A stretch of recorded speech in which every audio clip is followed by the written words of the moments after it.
warahmatullahi wabarakatuh. Waalaikumsalam warahmatullahi wabarakatuh. Dan di sini saya dengan Bunda Elsa ya, saya akan melakukan penyuluhan tentang kebutuhan dasar ibu hamil. Nah, ini tujuannya agar ibu-ibu tuh tahu apa yang dibutuhkan pada ibu-ibu hamil, apa yang dibutuhkan dasar-dasarnya ya Bu ya, seperti oksigen, nutrisinya tubuh itu penting juga ya Bu ya, dan lain-lain. Nah, setelah itu di sini saya dengan ibu-ibu ya Bu ya. Di sini dari kampung apa Ibu? Dari Posyandu mana? Mawar Ibu. Oh iya ya. Ibu-ibu di sini yang diketahui dengan ibu-ibu kebutuhan ibu dasar ibu hamil itu apa aja ya Bu ya? Yang ibu tahu. Kebutuhan dasar ibu hamil. Protein Ibu. Protein, terus harus banyak makan sayur-sayuran. Minum air putih. Air putih. Benar semua ya Bu ya. Baik. Di sini saya akan menunjukkan. Di sini ada kebutuhan dasar ibu hamil ya Bu ya. Nah, setelah itu kebutuhan dasar ibu hamil ini ada oksigen, nutrisi, personal hygiene, eliminasi, gaya hidup, dan imunisasi juga ya Bu ya. Nah, setelah itu untuk oksigen Bu ya, ibu hamil ini membutuhkan udara yang bersih ya Bu ya, bebas dari polusi. Jadi yang dibutuhkan oleh ibu hamil tuh yang udara yang pagi-pagi banget itu Bu ya, itu Jalan-jalan pagi biasa ibu hamil itu Ibu. Menghilangkan stres. Itu tujuannya buat itu ya Ibu ya. Iya, ini juga bisa masuk dalam kebutuhan dasar ibu hamil ya Bu ya. Nah, ini biasanya baik dari ibu hamil yang untuk trimester 1, 2, dan 3 ini baik sekali ya Bu ya, oksigen ini. Nah, ini untuk oksigennya ini bisa penting banget ya Bu ya bagi kehidupan nih, contohnya terlebih lagi pada ibu hamil ini penting banget. Nah, di sini untuk pada ibu hamil ini kebutuhan oksigennya ini meningkat ya Bu ya, dari 500 mili menjadi 700 mili. Dan itu sangat relatif sama dari semester 1 sampai dan 1, 2, dan 3. Nah, dan untuk oksigennya ini yang sehat dalam kriteria oksigen yang baik. Nah, setelah itu untuk ibu hamil ini kriteria oksigennya ini seperti bersih dan segar, tidak berpolusi, tidak kotor, dan tidak bau. Ini yang baik bagi ibu hamil ya, yang dibutuhkan. Dan untuk nutrisinya, nah untuk kebutuhan gizi ibu hamil ini meningkat ya Bu ya, 15% dibandingkan dengan kebutuhan wanita normal. Nah, untuk nutrisi dan gizinya ini baik ya Bu ya di masa kehamilan dan sangat membantu ibu hamil, dan janinnya melewati masa tersebut. Nah, di sini ibu hamil juga harus lebih hati-hati karena memilih makanan bisa juga dikontrol juga ya Bu ya kenaikan berat badannya. Nah, untuk kenaikan yang idealnya itu berkisar 12-15 kg, dan untuk kenaikan wanita hamil ini berkisar 6,5 hingga 16 kg selama kehamilan. Ini juga butuh dikontrol juga untuk kenaikannya ya Bu ya. Nah, setelah itu untuk nutrisinya, kebutuhan nutrisinya ini ada kalori, ada asam folat, protein, kalsium, dan vitamin. Nah, di sini untuk kalorinya ya Bu ya, kalorinya itu seperti Iya. Kebalikan. Nah, untuk kalori ini ya Bu ya, menunya 4 sehat 5 sempurna. Nah, untuk sebagai acuannya ini seperti umbi-umbian, bisa nasi, itu sumber karbohidratnya. Dan untuk lemak nabati dan hewaninya 35%, serta 10% berasal dari sayur dan buah-buahan. Nah, setelah itu ada asam folat. Nah, asam folat ini seperti di batok kelapa. Tanpa batok kelapa itu bisa asam folat. Asam folatnya ya. Nah, di sini itu sangat dibutuhkan pada trimester pertama ya Bu ya. Nah, di sini bisa diperoleh dari buah-buahan, sayuran hijau, dan beras merah. Nah, jika kekurangan asam folat ini Bu bisa mengganggu perkembangan janin, menjadi tidak sempurna. Jadi terus bisa membuat bayi lahir ini dengan kelainan, seperti sumbing, tulang belakang tidak bersambung. Nah, ini sangat berbahaya ya Bu ya. Ya, fatal Dan- sekali nggih Bu ya, Iya. karena kekurangan asam folat Ibu. Nah setelah itu untuk protein ya Bu ya, untuk protein ini asupan protein diperlukan untuk zat pembangun. Nah di sini untuk pembentukan darah, sel. Nah untuk kebutuhan proteinnya ini ada 60 gram Bu ya setiap harinya atau 10 gram.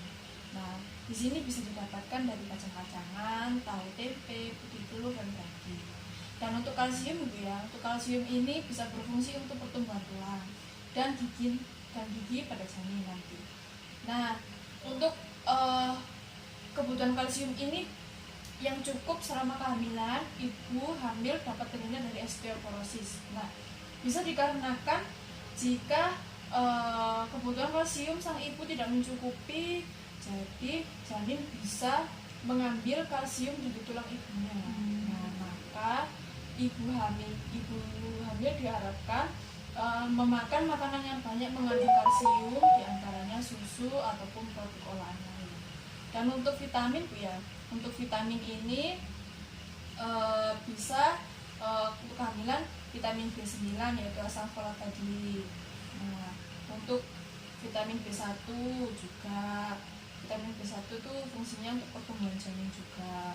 Nah, untuk bisa didapatkan dari jeruk, kol, brokoli, wortel seperti itu. Dan untuk B1-nya bisa terdapat pada kacang panjang, buncis, kacang kapri itu. Untuk vitamin B2-nya bisa sawi hijau, brokoli, daging seperti itu.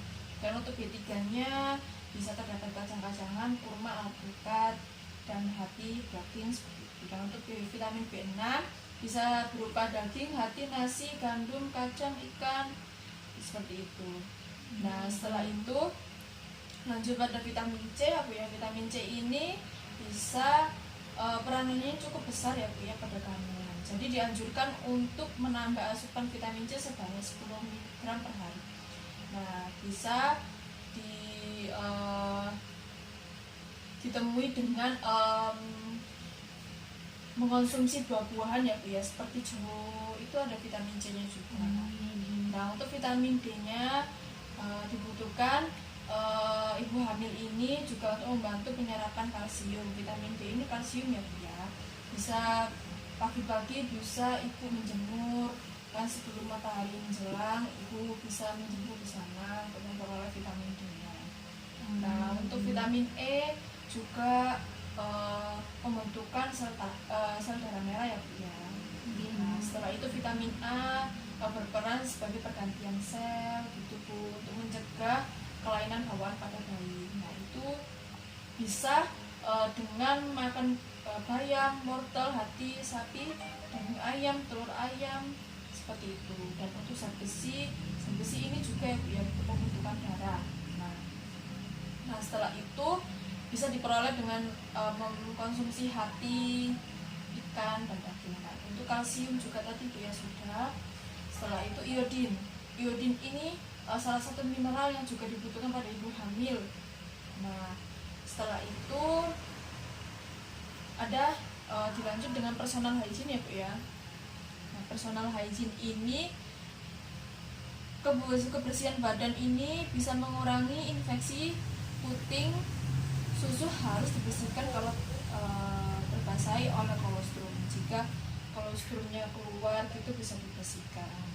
Nah setelah itu personal hygiene ini bisa diperhatikan Bu ya, harus diperhatikan perawatan rambut, perawatan gigi, mandi untuk menjaga kebersihan kulit. Setelah itu perawatan payudara, perawatan vulva dan vagina, dan itu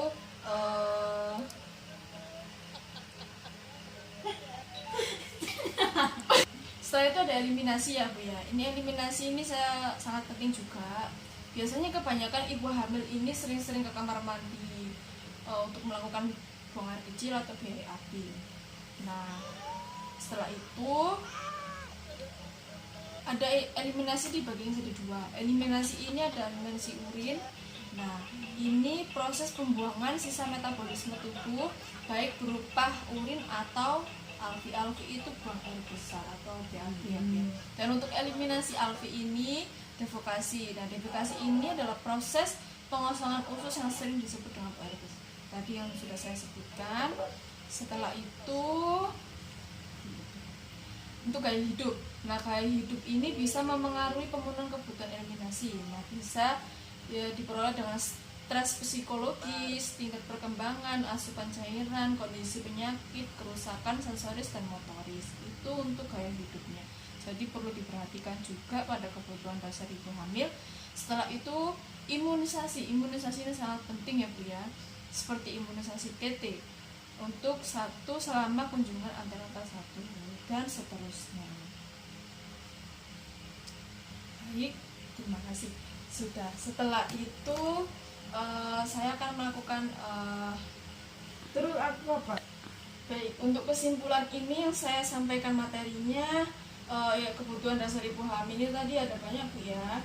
Ini sangat penting bagi ibu hamil seperti ibu ini, sangat penting ya Bu ya. Jadi saya berharap ibu bisa memahami apa yang saya setelah menyampaikan. Nah, setelah itu apakah saya menyampaikan tadi terlalu cepat atau bagaimana Bu? Tidak, Ibu. Lumayan, Bu. Alhamdulillah. Udah bagus, Bu. Setelah itu saya bisa tanya kepada ibu. Tadi saya sudah menyampaikan apa yang diketahui pada ibu tadi. Kebutuhan dasarnya itu apa aja, bisa disampaikan ke saya. Untuk Nah, kebutuhan dasarnya itu kebutuhan kalsium. Untuk kalsiumnya itu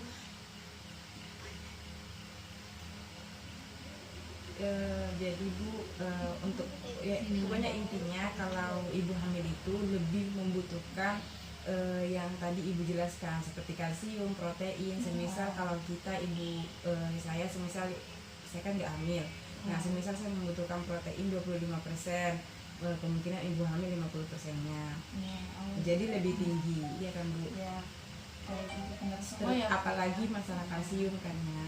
Tapi ibu sudah paham apa yang sudah saya sampaikan. Jadi apakah ibu ada pertanyaan dari materi saya? tidak, Ibu. Alhamdulillah mengerti. Oh, sudah. Baik, kalau begitu saya kasih. Baik, kalau begitu sekian dari penyuluhan saya ya Bu ya. Soalnya karena ibu sudah paham apa yang sudah saya sampaikan. Jadi ya sudah mendengarkan materi saya, sudah memperhatikan penyuluhan saya. Jadi terima kasih ya Bu ya. Saya akan datang ke sini lagi setiap untuk penyuluhan juga ya Bu ya, untuk bulan ke depannya. Baik, Ibu. Terima kasih ya Bu ya. Assalamualaikum warahmatullahi wabarakatuh. Waalaikumsalam. Terima kasih, Ibu.